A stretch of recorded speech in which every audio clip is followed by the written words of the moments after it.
বসে আমরা বুঝবো এমন তো নয়। এখন সব মানুষ সচেতন। হনুমান লেজ দিয়ে পুরো লঙ্কা পোড়ালো, অথচ ওর গায়ের লোম পুড়লো না। এ প্রশ্ন করলে হনুমান উত্তর দিয়েছিলেন রামচরিত মানুষে।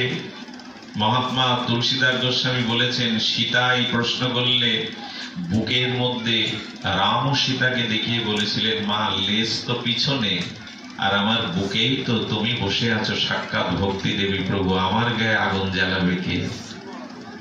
যার বুকে ভগবান আছে, ভক্তি আছে, কোন আগুনে তাকে পোড়াবেন? অশান্তির আগুনে। এই মুহূর্তে আপনারা সংসার ছেড়ে, নিদ্রা ছেড়ে, আহার বিহার বিনোদন ছেড়ে মাটিতে এসে বসেছেন। আপনাদের কাছে এখন যদি জিজ্ঞাসা করি, সারাটা দিন ব্যবসা চাকরি, খাওয়া পড়া, আত্মীয় স্বজন, বিনোদনে ছিলেন, ওইখানে শান্তিটা সারাদিন বেশি পেয়েছেন না এখানে মনের মধ্যে এখন শান্তি অনুভব করছেন? অর্থাৎ যখনই হৃদয়ে ভগবানের কথা, ভগবানের নাম, ভগবানের চিন্তন হতে থাকে, তখন আর সংসারের কোনো বিষ, কোনো জ্বালা তাকে জ্বালাতন করতে পারার ক্ষমতা রাখে না, তার ভেতরে প্রবেশ করেই না। আচ্ছা, পুরো লঙ্কা আগুনে পুড়লো, বিভীষণের ঘর বাজলো কি করে? পুরো লঙ্কা যেখানে পড়লো, পাশের ঘরে আগুন লাগলে আমার ঘরে লাগবে কিনা? তো বিভীষণের ঘর পড়লো না কেন? বিভীষণের ঘর পড়লো না এই জন্য, হনুমান আগুন দিতে দিতে দেখেছিলেন আমার লেজে যে ঘি আর পটি দিয়ে জ্বালিয়ে দিয়েছে, এসব চাঁদা দেওয়ার মতো। সব লঙ্কার ঘর থেকে ঘি পটি এনে বেঁধে দিয়েছে, এক ঘর থেকে কেবল আমার চাঁদা আসেনি। কিছু মনে নেবেন না, আগেকার দিনে পাঠা বলি টলি এখনো অনেক জায়গায় হয়, তো ওরা লিস্ট করে রাখে কারা কারা চাঁদা দিয়েছে। সে বাড়িতে কি পাঠায়? প্রসাদ রূপী ওটা পাঠিয়ে দেয়, চাঁদা দিয়েছে। হনুমান দেখছে সব বাড়ি থেকে আমার লেজ ধরাবার জন্য, পড়ানোর জন্য চাঁদা এসেছে, মানে ঘি এসেছে, তেল পটি কাপড় এসেছে, এই ঘর থেকে কেবল চাঁদা যায়নি। অর্থাৎ বিভীষণ আমাকে হত্যার জন্য কিছু পাঠায়নি। এমনকি রাবণ তাকে কেটে মারতে গিয়েছিল, কিন্তু বিভীষণে বলেছিল কোনো দূতকে হত্যা করতে নাই।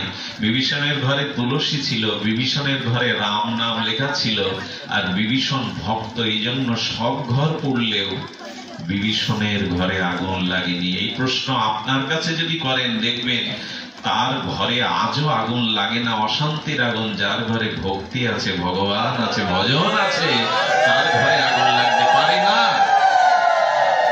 আমাদের ঘরে কৃষ্ণ, আমরা পরে এসে শুনবো, গোবিন্দ গোপীর ঘরে ননি চুরি করতে গিয়ে গোপীরা ননি সরিয়েছেন। আজকে গোবিন্দকে একটু বোকা বানাবে। তো যখন গোবিন্দ ননি না পেয়ে ফিরে যাচ্ছে, পেছন থেকে গোপীমারা সুযোগ পেয়েছে, চোর চোর চোর। হ্যাঁ, আরে কানাইয়া চোর, চুরি করতে এসে কিছু পায়নি, দেখো ফিরে যাচ্ছে। গোবিন্দ ফিরে তর্জনী তুলে বলছেন, আমি চোর না, তোমরা সকলেই চোর। এর কারণ হলো, যে ঘরে আমার জন্য কোনো আয়োজন থাকে না, যে ঘরে আমাকে সেবার জন্য কোনো উপচার থাকে না, যারা আমাকে না দিয়ে পায়, এরাই এক একজন বড় চোর। আর শোনো, যে ঘরে আমার সুখের, আমার সেবার কোনো বস্তু থাকে না, সে ঘরে আমি দাও দাও করে আগুন জ্বালিয়ে দেব। ওই ঘরে যারা বাস করে তাদেরও পোড়াবো। গোবিন্দ কি সত্যি বাইরের আগুন দিবেন? গোবিন্দ এই কথা বলতে চাননি, যে ঘরে ভগবানের সেবা নেই, আনন্দময় ভগবানকে আনন্দ দেওয়ার কোন উপচার নেই, সে ঘরে অশান্তির আগুনে জ্বলবে। এবং যারা ওই ঘরে বাস করবে, ভক্তি ভজনহীন ঘর, সেখানে অশান্তিতে জ্বলবে। তাকিয়ে দেখুন চারিদিকে, এ কথা ব্যাখ্যা করা লাগবে না, চারিপাশে তাকিয়ে দেখুন কত ধনী, হ্যাঁ, কত প্রভাবশালী লোক, তাদের ঘরে আগুন জ্বলছে। এর একটাই কারণ, ওই ঘরে ভগবানের কোন সুখের ব্যবস্থা। আচ্ছা, গোবিন্দকে চোর বলবেন, চোর সংজ্ঞাটা এসছে কোথা থেকে? যদি বিদ্যাসাগর মহাশয়, আপনি চোরের সংজ্ঞা উনি দিয়েছেন অপরের দ্রব্য না বলে নেওয়াকে। আচ্ছা, আমাকে বলুন তো, ভগবানের বাইরে কোন দ্রব্য পৃথিবীতে আসে কিনা? এই অনন্ত পৃথিবীতে যা কিছু সৃষ্টি, তা ভগবানের না আপনার আমার? নিজের জিনিস নিজে নিলে কি চুরি হয়? তো গোবিন্দ কি চুরি করছেন? অনন্ত বিশ্ব ব্রহ্মাণ্ডের যা কিছু সৃষ্টি সব তো ভগবানেরই। তিনিই তো সৃষ্টি রূপ ধরে সৃষ্টি করেছেন। আছো অনল অনিলে চিরনভ নীলে ভোদর সলিলে গগনে, আছো বিটবি লতায় জলদের গায় শশী তারকায় তবনে, সর্বং খলিদাং ব্রহ্ম, এই অনন্ত বিশ্ব ব্রহ্মাণ্ডের অনু পরমাণু ভগবানই রূপ নিয়ে সৃষ্টি হয়েছেন। তো চার জিনিস তিনি যদি নেন, তাকে চোর বলবেন কেন? বরঞ্চ গোবিন্দ আঙুল তুলে বললেন, যারা আমার বস্তু আমাকে অর্পণ না করে ভোগ করে, এরাই চোর। এই জন্য আমরাও এক একজন চোর, যারা ভগবানের বস্তু ভগবানকে না দিয়ে পায়।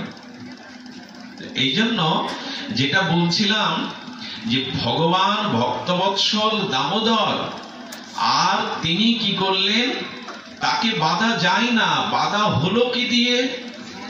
না, দড়ি দিয়ে যদি বাধা হতো তাহলে সত্যব্রতর মতো মুনি প্রণাম করতেন না। দড়িকে কেউ প্রণাম করেন আপনারা?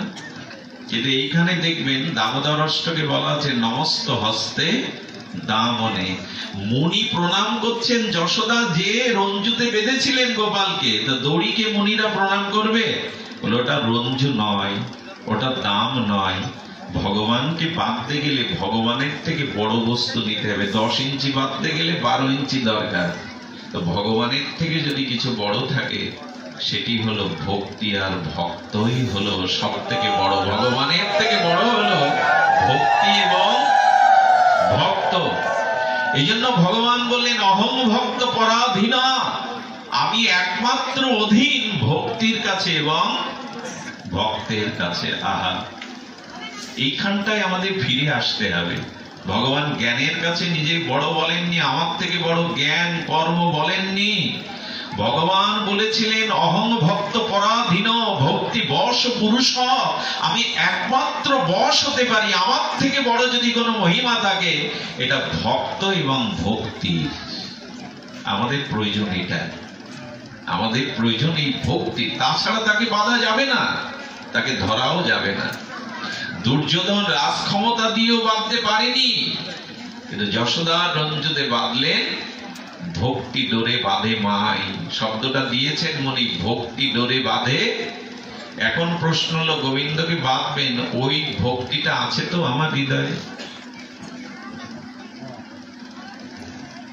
প্রশ্ন হচ্ছে, এই ভক্তিটা আমার হৃদয়ে আছে কিনা? তো সেই ভক্তির জন্যই এই দামোদর মাস এসেছেন কৃপা করবার জন্য, কিন্তু আমরা কৃপা গ্রহণ করলাম না। দুঃখের বিষয় আমি বলছি, এখানে যে বলেছেন তাসং তাদিসং মাসং স্বল্পমা পুরকারকে, যে 4-5টা দিন বা 5-7টা দিন ব্রতের নিয়মের বাকি আছে, এই কটা দিন অল্প পরিমাণেও পালন করলে আপনি পূর্ণ ফল পেয়ে যাবেন। কি বলেছেন? স্বল্পমা পুরকার, অল্প করুন। আহা, কথাটি ধ্যান দিয়ে শোনার জন্য হাত জোড় করে অনুরোধ করছি।